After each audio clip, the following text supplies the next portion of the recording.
안녕하세요. 오늘 청취자께서 보내주신 출애굽기 8장 자료를 가지고 한번 깊게 들여다볼까 합니다. 이 장을 보면 신이 이스라엘 백성을 내보내라고 하는데 파라오가 계속 거절하죠. 그 과정에서 세 가지 재앙이 연달아 터지고요. 네. 개구리, 그리고 파리 재앙이 얹어 나옵니다. 근데 오늘 저희가 이걸 그냥 개구리, 파리 재앙이 있었다 이렇게 요약하려는 게 아니고요. 이게 보면 꼭 한편의 거대한 체스 게임 같아요. 신이 한 수를 딱 두면 파라오가 어떻게 반응하고 또 어떤 수를 두는지 그 심리전을 따라가 보는 게 오늘의 진짜 목표입니다. 아, 그거 아주 좋은 비유네요. 여기서 핵심은 각 재앙이 그냥 벌이 아니라는 점이에요. 파라오에게 보내는 일종의 증거이자 표징이거든요. 표징이요? 네. 내가 누구인지 똑똑히 봐라 하는 메시지인 거죠. 그런데 그 명백한 증거들 앞에서 파라오의 마음이 어떻게 점점 더 굳어지는지 그 일관된 패턴을 발견하면 이 이야기가 훨씬 입체적으로 보이기 시작할 겁니다. 좋습니다. 그럼 그 체스 게임 첫 번째 라운드부터 바로 시작해보죠. 첫 수는 개구리입니다.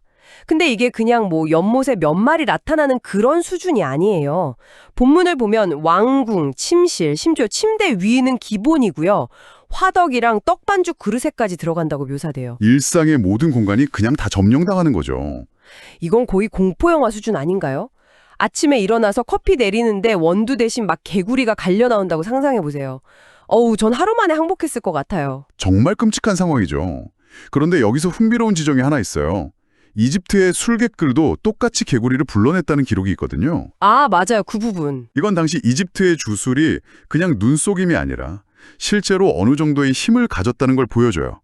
하지만 결정적인 차이가 있죠. 그게 뭔가요? 그들은 재앙을 일으킬 수는 있어도 멈추게 하지는 못합니다. 아... 그러니까 일을 벌일 수는 있는데 수습은 못하는 거예요.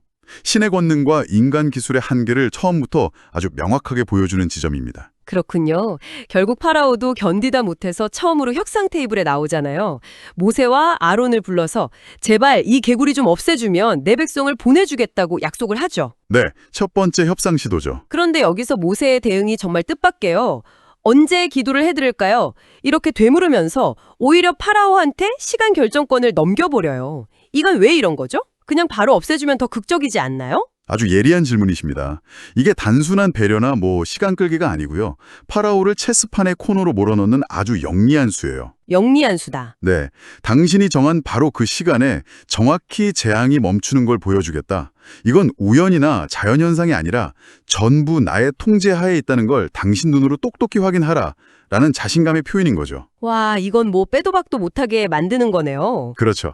이 현상의 주도권이 누구에게 있는지 확실히 각인시키려는 의도입니다. 그리고 약속대로 다음날 개구리가 다 죽는데 그 뒷수습이 또 만만치 않아요. 아, 그 악취 이야기. 네, 죽은 개구리를 쌓아 올리니까 온 땅에서 악취가 진동했다고 하죠.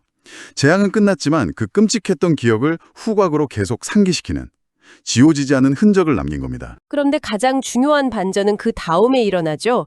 15절을 보면 파라오가 숨을 쉴 수 있게 되자 마음이 다시 완강해졌다고 나와요. 바로 그 부분입니다. 와, 정말 인간 심리를 정확히 꿰뚫는 구절 같아요.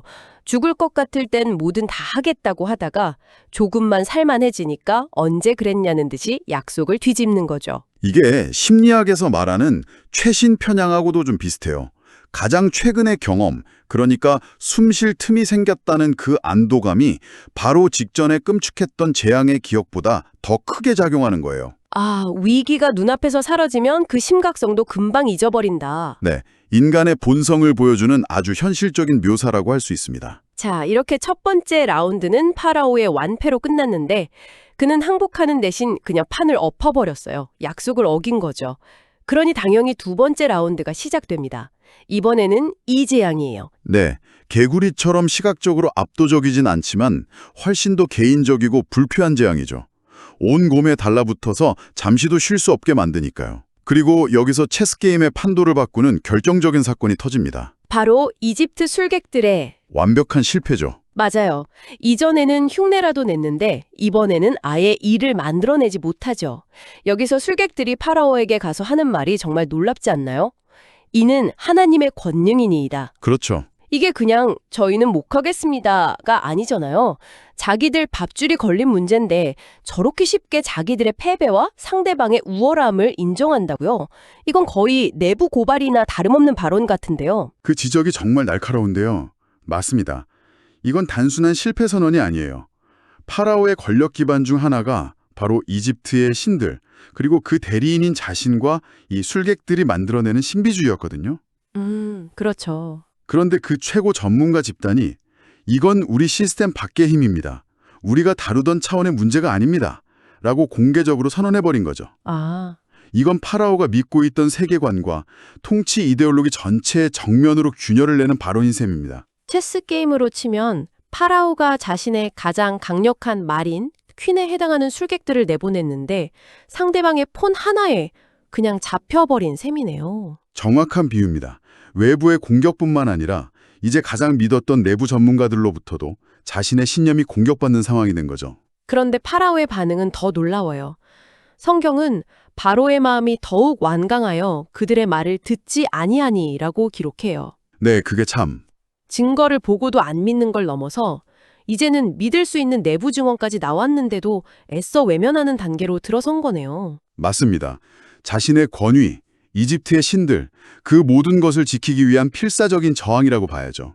이제 파라오에겐 기댈 곳이 자기 자신의 그 완고한 마음밖에 남지 않은 것처럼 보입니다. 네, 상황이 그런데도 말이죠. 이쯤 되면 흐름을 바꿔야 할 텐데 세 번째 재앙은 아예 다른 차원의 메시지를 들고 나타납니다. 바로 구별이라는 개념이죠. 네, 파리 때 재앙인데요. 이번에는 신이 미리 경고를 합니다.